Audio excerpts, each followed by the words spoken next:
Thomas Traward was an English author whose works influenced the New Thought movement and mystic Christianity. He was mentor to some of the greatest New Thought teachers, for example Dr. Joseph Murphy, author of the best-selling book, The Power of the Subconscious Mind. James Allen is a British philosophical writer known for his inspirational books and poetry, and is a pioneer of the self-help movement. We cannot really think in one way and act in another. Thomas Traward. Desire will in due time externalize itself as concrete fact. Thomas Traward. The life and substance of all things must first subsist as images in the divine mind before they can come into manifestation in the world of time and space, much as in Plato's conception of archetypal ideas. Thomas Traward. My mind is a center of divine operations. Thomas Traward. Relying on the maxim that principle is not bound by precedent, we should not limit our expectations of the future. And if our speculations lead us to the conclusion that we have reached a point where we are not only able, but also required, by the law of our own being, to take a more active part in our personal evolution than heretofore, this discovery will afford us a new outlook upon life and widen our horizon with fresh interests and brightening hopes. Thomas Traward. In the true order everything is seen from within. Thomas Traward. Spirit in the infinite is the creative power of the universe. Thomas Traward. My mind is a center of divine operation. The divine operation is always for expansion and fuller expression, and this means the production of something beyond what has gone before, something entirely new, not included in the past experience, though proceeding out of it by an orderly sequence of growth. Therefore, since the divine cannot change its inherent nature, it must operate in the same manner with me. Consequently, in my own special world, of which I am the center, it will move forward to produce new conditions, always in advance of any that have gone before. Thomas Traward. Therefore, whatever may be the nature of our anxiety, we should endeavor to dispel it by the consideration that there may be already existing other facts we do not know of which will produce a different result from the one we fear, and that in any case there is a power which can produce new facts in answer to our appeal to it. Thomas Traward. What is our point of support? Is it in ourselves or outside us? Are we self-poised, or does our balance depend on something external? According to the actual belief in which our answer to these questions is embodied, so will our lives be. In everything there are two parts, the essential and the incidental, that which is the nucleus and raison d'etre of the whole thing, and that which gathers round this nucleus and takes form from it. The true knowledge always consists in distinguishing these two from each other, an error always consists in misplacing them. Thomas Traward. It is an old saying that order is heaven's first law, and like many other old sayings it contains a much deeper philosophy than appears immediately on the surface.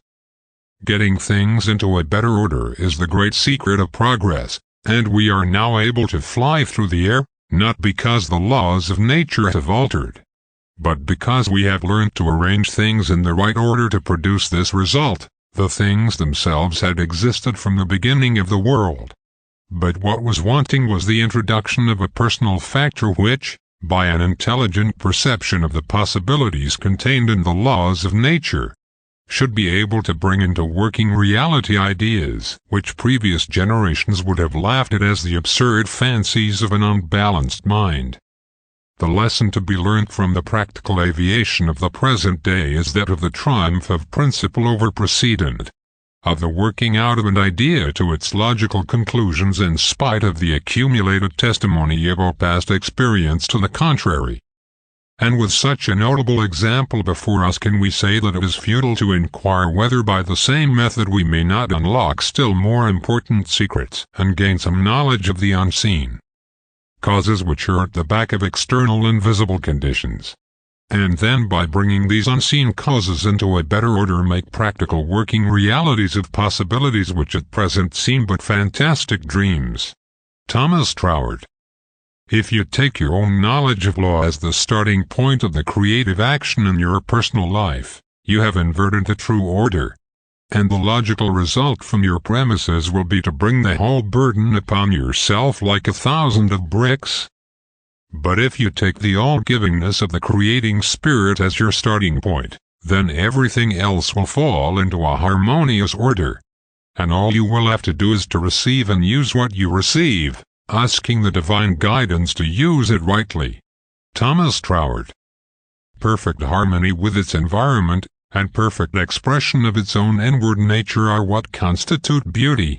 Thomas Traward. Beauty represents the supremest living quality of thought. Thomas Traward. Beauty is the externalization of harmony, and harmony is the coordinated working of all the powers of being, both in the individual and in the relation of the individual to the infinite from which it springs. And therefore, this harmony conducts us at once into the presence of the innermost undifferentiated life.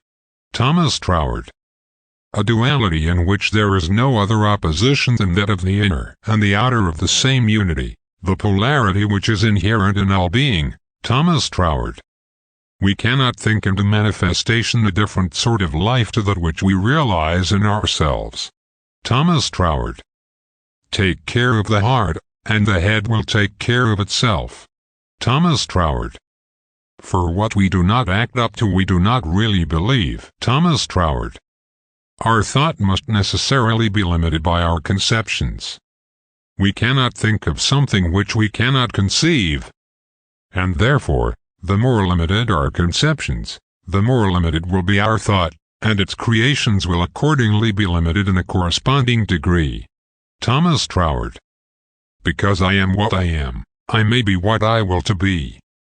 My individuality is one of the modes in which the infinite expresses itself, and therefore I am myself that very power which I find to be the innermost within of all things. Thomas Traward.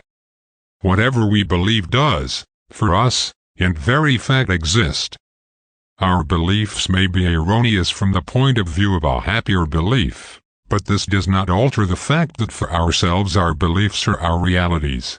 And these realities must continue until some ground is found for a change in belief.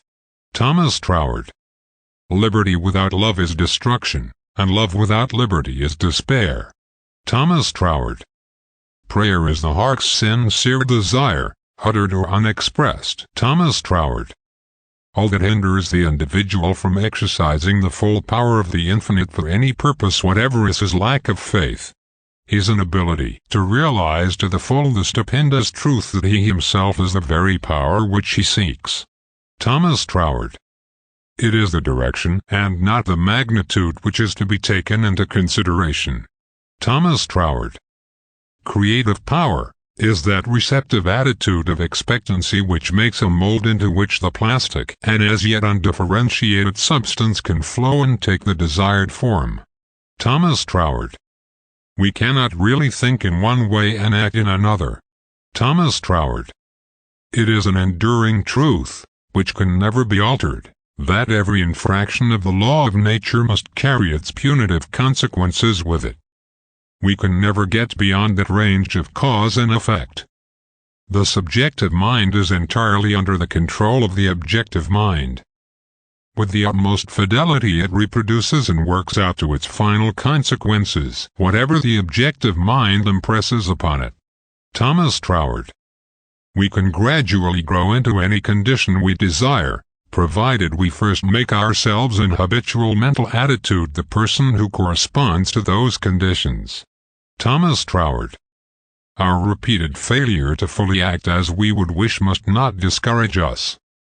It is the sincere intention that is the essential thing, and this will in time release us from the bondage of habits which at present seem almost insuperable. Thomas Traward. Success depends on our using, and not opposing. Thomas Traward. A lie is a statement that something is, which is not. Then, since the spirit statement or conception of anything necessarily makes that thing exist, it is logically impossible for it to conceive a lie. Therefore, the spirit is truth. Similarly, disease and death are the negative of life, and therefore the spirit, as the principle of life, cannot embody disease or death in its self-contemplation.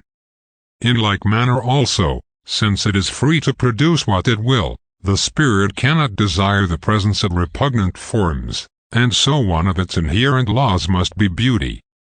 In this threefold law of truth, life and beauty, we find the whole underlying nature of the spirit, and no action on the part of the individual can be at variance with the originating unity, which does not controvert fundamental principles.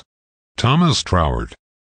Our object, however, is not to transfer ourselves to other planets, but to get the best out of this one.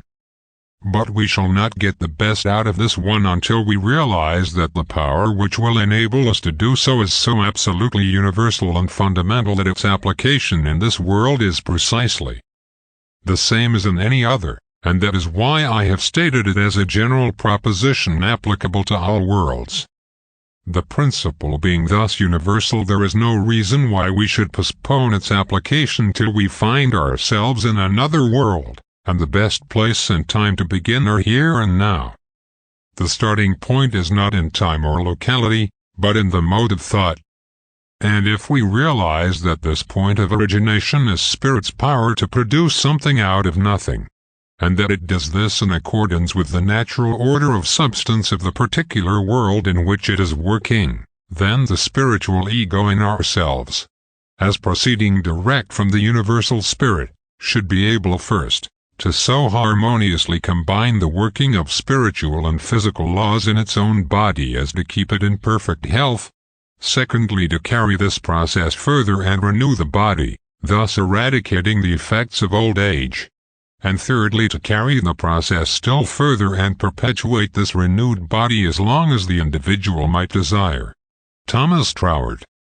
Now the only conception you can have of yourself and the absolute, or unconditioned, is as purely living spirit, not hampered by conditions of any sort, and therefore not subject to illness.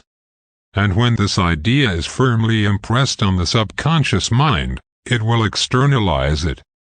The reason why this process is not always successful at the first attempt is that all our life we have been holding the false belief in sickness as a substantial entity in itself and thus being a primary cause, instead of being merely a negative condition resulting from the absence of a primary cause. And a belief which has become ingrained from childhood cannot be eradicated at a moment's notice. Thomas Traward.